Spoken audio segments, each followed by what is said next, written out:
Hey guys, Rusty here.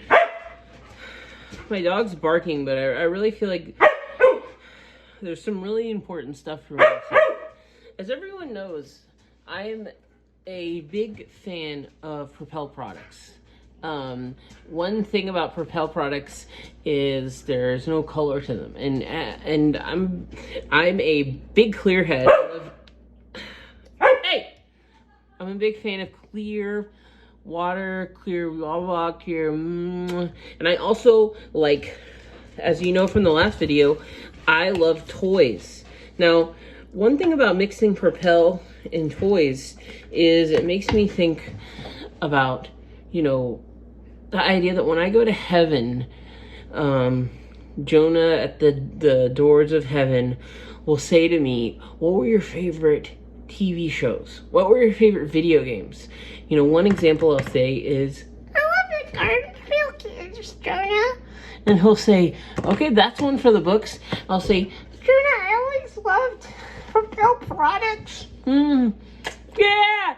And Jonah will say to me, you know, what TV shows did you like? I'd say, I liked True Detective.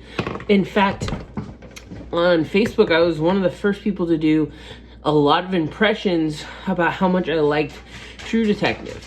I will talk about how I love the show Avonlea. I will talk about how I love Sex and the City as a straight cis man.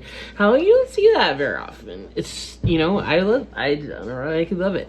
And how all the video games I love and how all the TV shows that I love, Jonah at the doors of heaven will put that in the little tiny book.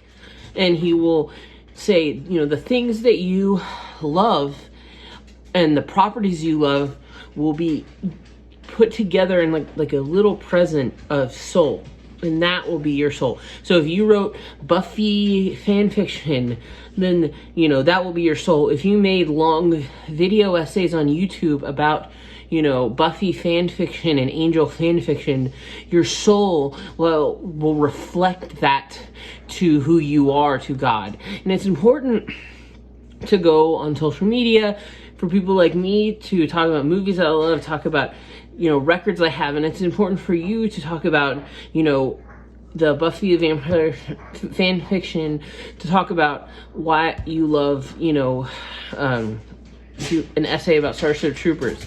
It's important, you know, to showcase to people that the properties you love are the things that are going to be moving along with you in life.